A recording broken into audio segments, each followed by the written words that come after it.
What drives you to share your story? I mean, that's the one thing Mm, that I found really mm. fascinating. Yeah, so I think what really has driven me to tell my story is to give hope to other survivors Okay. and also to encourage other survivors to speak up because the more survivors that can speak up about these cultic or toxic environments that they grew up in, the more change that can happen in the US regarding this. And the issue really in the US is that children do not have rights in the United States. We don't have a Children's Rights Act in the US.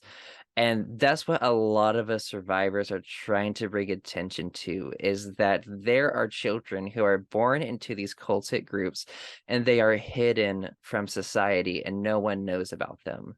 Right. They're not And census. They're not. They basically don't exist on paper. In other words. no.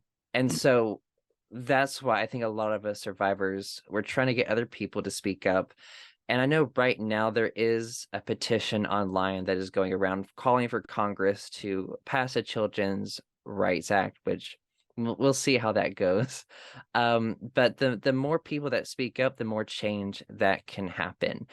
And I think it's also he survivors sharing their stories, it's so healing to other survivors because they see their story in someone else's. Mhm. And it helps validate people's experiences too, make them feel like, oh, they're not crazy, that this is a legitimate um, response or reaction to this intense upbringing. And it could help people process what they went through too.